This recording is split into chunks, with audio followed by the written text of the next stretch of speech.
Bonjour et bienvenue dans Tête à Tête, l'émission d'interview de la rédaction de France 24. Notre invité aujourd'hui est Samuel Eto'o, c'est le président de la Fédération camerounaise de football, ex-star évidemment du ballon rond. Merci beaucoup Samuel Eto'o.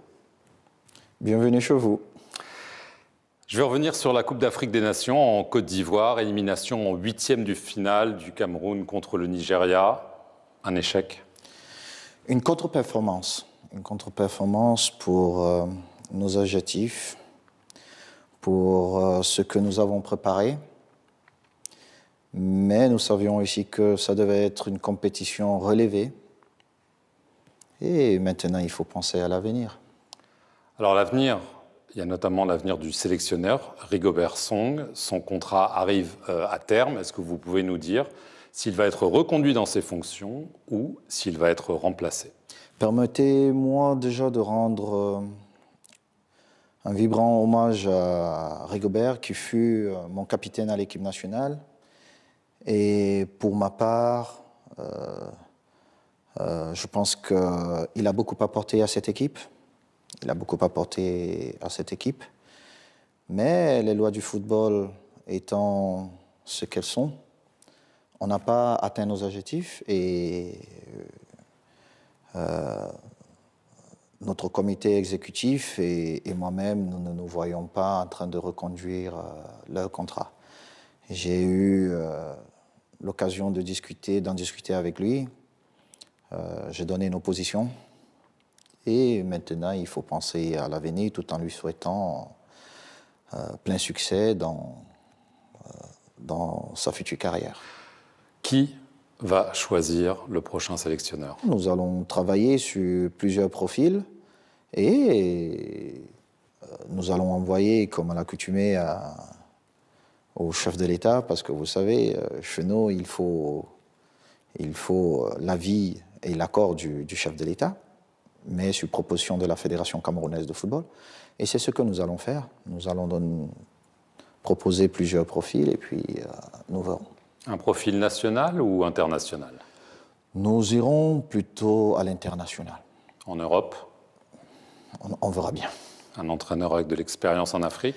Il est important qu'il ait de l'expérience en Afrique ou pas. Nous avons vu, et je dis d'ailleurs félicitations aux sélectionneurs ivoiriens qui n'avaient pas d'expérience à ce niveau, mais qui a mérité de gagner ce trophée. Un profil du type Hervé Renard, par exemple, vous sauriez? J'espère que Hervé serait intéressé à entraîner pour nous la meilleure équipe d'Afrique.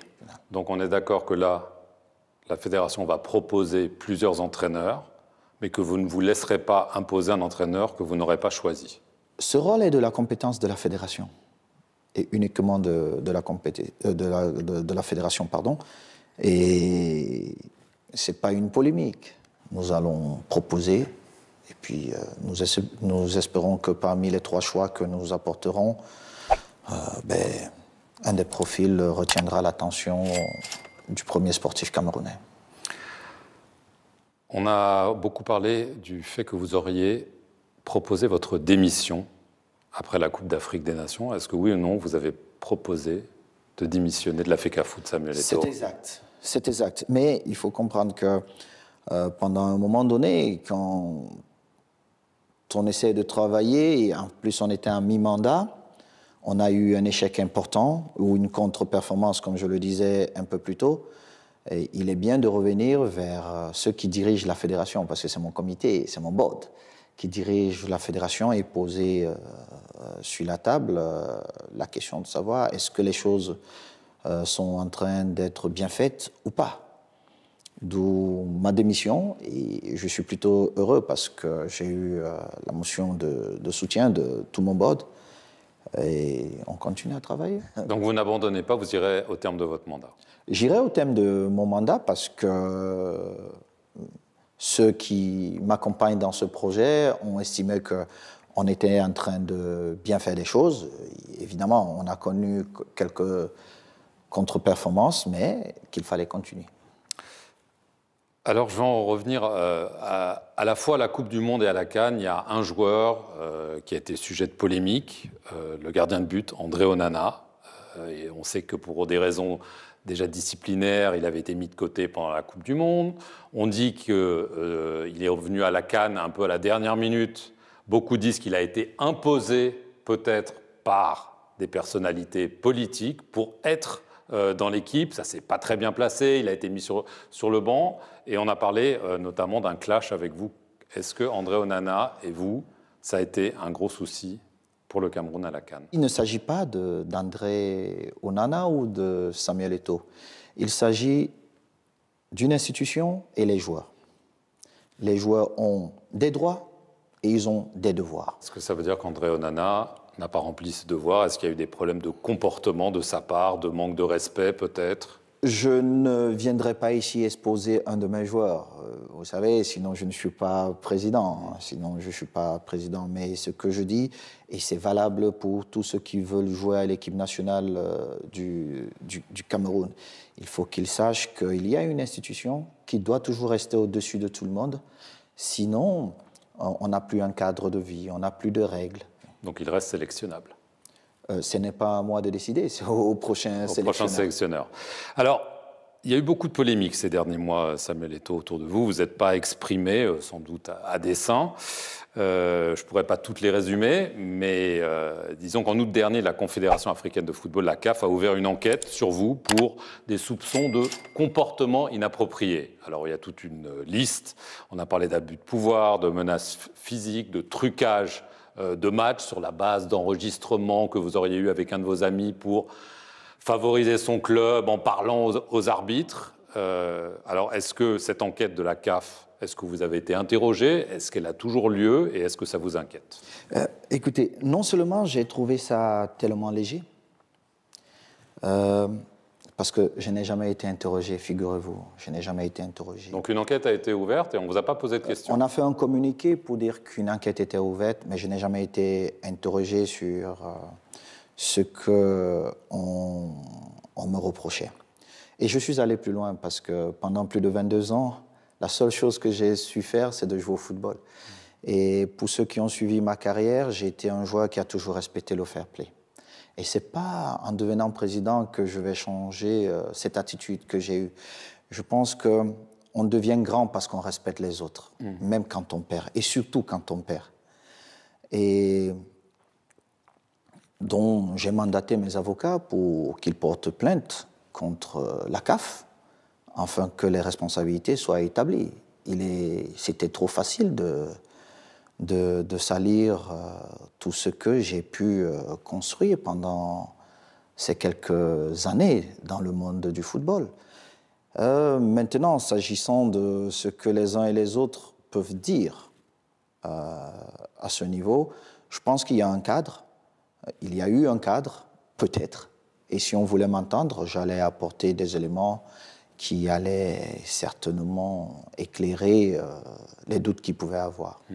Bon, beaucoup de choses ont été criées et puis c'est allé un peu dans tous les sens.